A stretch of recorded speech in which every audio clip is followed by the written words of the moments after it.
One of Hollywood's amazing legends, Cecil B. DeMille, and his sister Agnes DeMille here at Hollywood Forever. He left something up at the Guadalupe Dunes. Let's go check it out.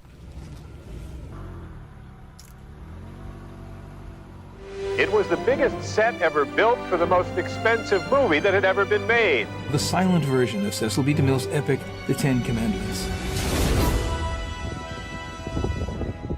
I feel like I'm on the set of Lawrence of Arabia. This is the Guadalupe Dunes. We're looking out over the area where some of those incredible artifacts from Cecil B. DeMille's silent version of the Ten Commandments were discovered. So this is an incredible preserve, beautiful spot, but also a piece of Hollywood history, because right out here we had excavations. We start running up this sand dune, and we see a lot of debris all over the surface. But it had to be a Cecil B. DeMille set that archaeologists would be digging up. So here's another artifact from Cecil B. DeMille's Ten Commandments. The set was mentioned in his autobiography in 1959. It had pretty much been forgotten to history, and a number of Hollywood historians, I'm one of them, knew about it and always wondered, if it was down there. It was really covered up and nobody knew, and so a process was started back in the 80s to start getting permits to be able to dig up some of the dunes and see if it was there, and lo and behold, here it was. All of that broken plaster that you see is just the exposed surface pieces of those pharaoh statues. You want to get an idea of scale? That's a person standing there.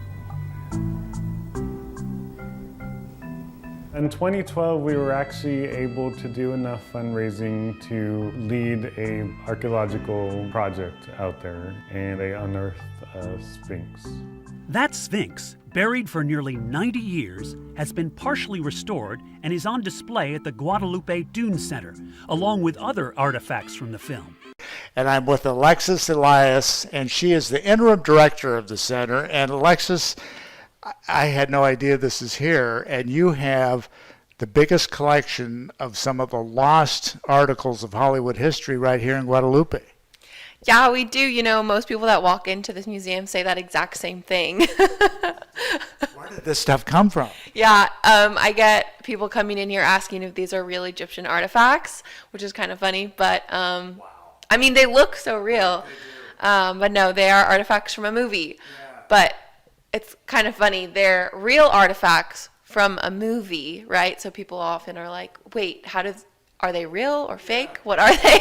It's Hollywood history now, real history. What are the pyramids? So, and the story is Cecil B. DeMille shot the Ten Commandments out here on the dunes to look like Egypt, I guess. And when he got through, the set was buried. Is that what happened? So there are different stories.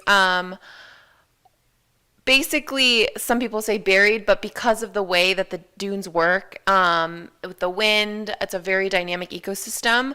So were they buried or were they left there and then just covered over time? We're not really sure.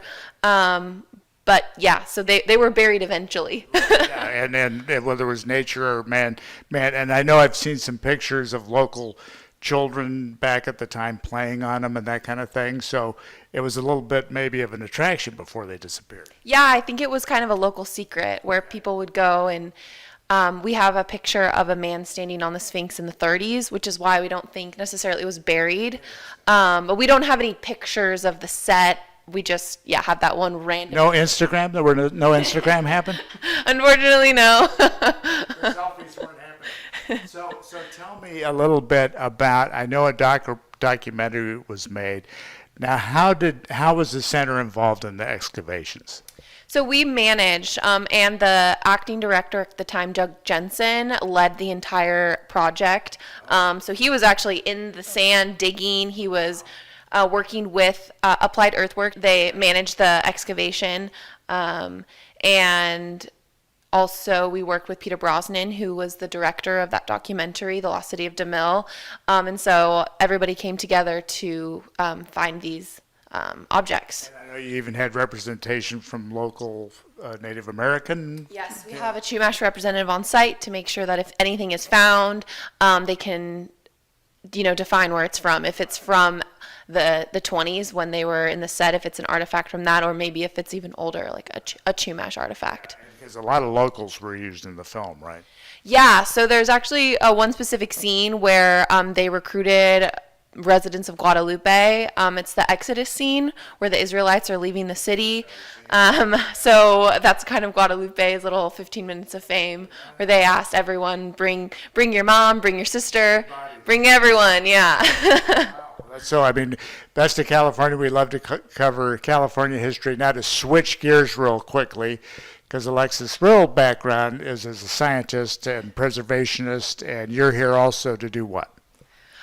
Educate people. We want to educate people about the extremely diverse ecosystem that we're so fortunate to live in. The Central Coast is amazing, and specifically the dunes. The dunes are a one of a kind. They're so unique.